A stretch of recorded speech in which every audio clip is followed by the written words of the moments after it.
नमस्कार दोस्तों, मैं सुनील कुमार आपका स्वागत करता हूं आपके अपने चैनल क्या ऐसा होता है। दोस्तों, पिछली वीडियो में मैंने आपको बताया था जब आप कालसर्प दोष की पूजा करा के नासिक से आते हैं तो आपको 40 दिन तक कुछ विशेष सावधानियां रखनी होती हैं। वो 40 दिन तक हमें कौन कौन सी सावधानियां रखनी होती हैं, ये मैंने आपको कुछ बातें कुछ हल्के हल्के में छोटे छोटे सारांश से मैंने आपको पिछली वीडियो के माध्यम से बता चुका हूं। तो दोस्तों, वो बातें कौन सी हैं? मैंने पिछली वीडियो मैंने आपको बताया सबसे पहले 40 दिन तक आपको क्या नहीं करना है। 40 दिन तक आपको मैं दोबारा से इन बातों को रिपीट कर रहा हूं और उसके साथ में कुछ आगे के पॉइंट भी मैं आपके साथ शेयर कर रहा हूं कि 40 दिन तक आपको कौन कौन सी सावधानियां रखनी है। तो जब आप वहां पर पूजा करने के लिए जाते हैं या पूजा करवाने के लिए जाते हैं तो आपको फिर उन नियमों का पालन करना भी चाहिए और आपकी जिम्मेदारी बनती है कि अगर आप पूजा करवा के आए हैं या पूजा करवाने जा रहे हैं तो सबसे पहले आपको ये सोच लेना है कि भाई 40 दिन तक मैं इन नियमों का पालन कर पाऊंगा या नहीं कर पाऊंगा। तो 40 दिन तक कौन से हैं? बहुत बड़ी चीज नहीं है। जब छोटा सा बच्चा पैदा होता है तो 6 महीने तक वो केवल मां के दूध पर निर्भर रहता है और हम तो केवल 40 दिन की बात कर रहे हैं। वो 40 दिन बहुत बड़ी चीज नहीं है। जब आप ये किसी परेशानी के चलते इतनी दूर कालसर्प दोष की पूजा करवाने जा रहे हैं तो बहुत बड़ी चीज नहीं है। लेकिन लोग इनमें से कुछ ऐसी चीजें निकाल लेते हैं कि भाई ऐसा तो नहीं, लेकिन क्या थोड़ा सा ऐसा कर सकता हूं। इसलिए मैं दोबारा से आपको रिपीट कर रहा हूं ये बातें कि 40 दिन तक आपको कौन कौन सी सावधानी रखनी है, कौन कौन सी बातों का ख्याल रखना है। पिछली वीडियो में मैंने आपको 2 चीजें बताई थी। मांस मदिरा का सेवन आपको नहीं करना है 40 दिन तक। स्थिति परिस्थिति कैसी भी हो, चाहे आप देश छोड़ के चले जाओ, आप ऐसी जगह चले जाओ जहां पे आपको जो सात्विक भोजन नहीं मिलता है, भले ही आप भूखे रहो, घास पत्ते खाओ, कुछ भी खाओ, महाराणा प्रताप ने भी खाए थे, कुछ भी खाओ, लेकिन मांस मदिरा का आपको सेवन बिल्कुल नहीं करना है। जान चली जाए, लेकिन जो पूजा मैंने करवाई है, जिस उद्देश्य से मैंने पूजा करवाई है, उस उद्देश्य को मुझे पाना है।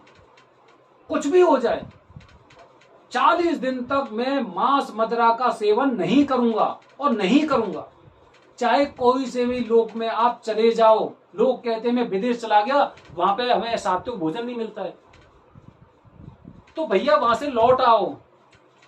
और वैसे इस दुनिया में ऐसी कोई जगह नहीं है जहां पर जो वेजिटेरियन खाना नहीं मिलता हो, तो ध्यान रखना। दूसरी बात, आपको लहसुन प्याज का भी त्याग कर देना है 40 दिन तक।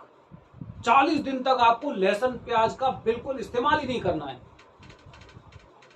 जैसे बताऊं मैं आपको, काफी लोगों के गालब्लैडर में पथरी होती है और डॉक्टर्स उनसे कहते हैं कि भाई आपको इन चीजों का सेवन नहीं करना है। अंदर के शरीर का हिस्सा जब एक बार निकल जाता है तो उसकी कमी की पूर्ति के लिए हमारे बॉडी के अंग अंदर से पूरी तरह से उसका सहयोग करते हैं कि ये अंग निकल गया है, अब इसका पाचन कैसे होगा। लेकिन उससे पहले जब तक वो पूरी तरह से सहयोग करते हैं, हमें भी कुछ सावधानी रखनी होती है कि भाई हमें मलाई वाला दूध नहीं पीना है, भाई हमें जो मसाले वाली सब्जी नहीं खानी है, तेल वाली सब्जी नहीं खानी है, घी नहीं खाना है, ड्राई फ्रूट्स नहीं खाने हैं जिनमें तेल की मात्रा होती है। तो ऐसे ही लहसुन प्याज का इस्तेमाल नहीं करना है, 40 दिन तक नहीं करना है। चाहे आप सब्जी से खाना खाओ या मत खाओ, आप चटनी बना के खाना खाओ, आप दूध या दही से खाना खाओ, कैसे भी खाओ, लेकिन लहसुन प्याज का इस्तेमाल नहीं करना है। अगली बात बता रहा हूं, ध्यान रखना। एक मंत्र जिसका आपको जाप करना है 40 दिन तक लगातार, सुबह शाम। वो मंत्र कौन सा है? ओम अनंतम वासुकी शेषम पद्मनाभम च कंबलम शंखपालम धृतराष्ट्रम कालियम तक्षकम तथा एतानि नवनामानि नागानां च महात्मनां साय काले पठे नित्यं प्रातः काले विशेषते तस्य विस्मयं नास्ति सर्वत्र विजयी भवे। इसमें आपने देखा होगा, इस मंत्र में 9 नाग होते हैं। सबको पढ़ोगे ना, अनंतम वासुकी शेषम पद्मनाभम कंबलम शंखपालम धृतराष्ट्रम कालियम तक्षकम। 9 नाग होते हैं। उन सबको खुश करने के लिए कि वो हमारी कुंडली के ऊपर से दोष को खत्म कर दें, तो हमें सुबह शाम, वैसे पंडित जी से जहां पे आप पाठ पूजा कराने जाओगे कालसर्प दोष की नासिक में, तो आपको बताएंगे कि भाई कम से कम 11 बार पढ़ो सुबह शाम या 21 बार पढ़ो। मैं आपको बता रहा हूं कि कम से कम आपको उनका मनन करना है, कम से कम 1 बार करना है। ज्यादा आपकी जितनी श्रद्धा हो उतनी करो, लेकिन इस मंत्र का जाप आपको अवश्य करना है। इसके अलावा जो बात है वो बात ये है दोस्तों कि जैसे कि आपने इन सब नियमों का पालन किया, उसके अलावा आपको ध्यान रखना है कि आपको हमेशा ध्यान रखना है कि मेरी किसी कार्य विधि से, क्रिया विधि से कहीं कोई राहु को दिक्कत तो नहीं हो रही है, केतु को दिक्कत तो नहीं हो रही है, सूर्य को दिक्कत तो नहीं हो रही है, क्योंकि सारे ग्रह राहु और केतु के बीच में होते हैं। तो मैं तो सबसे अच्छी युक्ति यही बताऊंगा आपको कि सोमवार के दिन किसी भी शिव मंदिर में जाएं और वहां पर दूध से मिला हुआ जल भोलेनाथ के शिवलिंग पर अर्पित करें। जब अर्पित कर रहे हैं आप, तो आपको कौन सा मंत्र बोलना है? ये मंत्र बोलना है, ओम नमो हिरण्यवाहवे हिरण्यवर्णाय हिरण्यरूपाय हिरण्यपतये अंबिकापतये उमापतये पशुपतये नमो नमः। ये मंत्र 1 बार बोल दो और सब पीड़ा आपकी खत्म। और फिर देखना 40 दिन के बाद, 40 दिन के बाद कहते ना कि भाई मैंने परीक्षा की पूरी तरह से तैयारी कर ली, अब मुझे रिजल्ट का इंतजार है।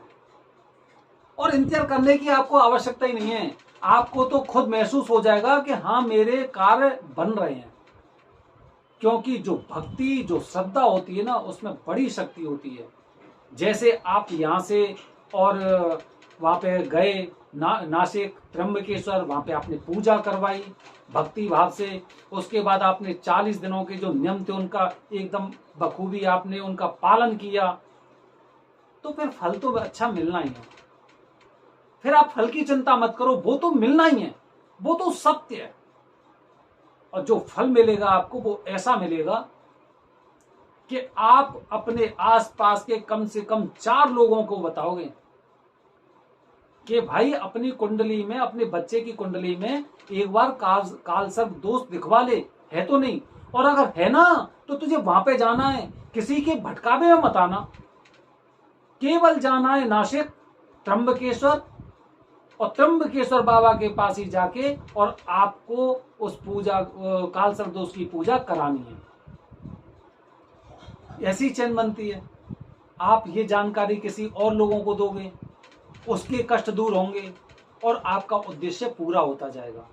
मैंने पूजा करवाई, मेरे माध्यम से अगर 2 लोग जाते हैं तो मेरी पूजा सफल है। अब उन लोगों के कष्ट दूर हुए, उन्होंने 4 लोगों को बताया, तो उनकी पूजा सफल हुई। कि हम लोग क्या कर रहे हैं कि धीरे धीरे करके एक चेन बनाते जा रहे हैं, और उस चेन के माध्यम से हम लोगों के कष्टों को दूर करते जा रहे हैं। हम नहीं कर रहे, भोलेनाथ जी कर रहे हैं। और ये भी मत सोचना कि भाइयों कि आपका वीडियो देखा इसलिए मैं वहां पे चला गया, नहीं। मुझे जो ज्ञान दिया, मेरे अंदर से इच्छा जो जागृत की, वो बाबा भोलेनाथ जी ने। उन्होंने कहा कि भाई इस दुनिया में, इस धरती पर काफी लोग ऐसे परेशान हैं जो किसी ना किसी दोष की वजह से कष्ट झेल रहे हैं। अब उनके अच्छे दिन आ गए हैं, तो ऐसा कर कि कुछ वीडियो के माध्यम से या कैसे भी करके उन लोगों को जगा, उनसे कहे कि भाई तेरे अब अच्छे दिन आने वाले हैं, तो मैं अपनी इस तरह की पूजा को करवाऊं। वो कार्य मैंने किया। अगर आपको फल मिलता है तो अच्छी बात है, और फल तो मिलना ही है। दोस्तों, मेरी बात से अगर आप सहमत हैं तो ज्यादा से ज्यादा लोगों तक ऐसी जानकारी को शेयर करें। उनसे कहें कि भाई इस चैनल को सब्सक्राइब करो, इस पर आपको जो जानकारी मिलेंगी ना, वो एकदम अलग जानकारी मिलेंगी, जिससे लोगों का भला होगा, लोगों का कल्याण होगा।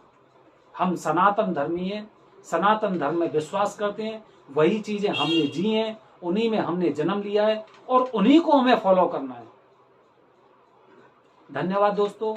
जय हिंद, जय भारत, हर हर महादेव।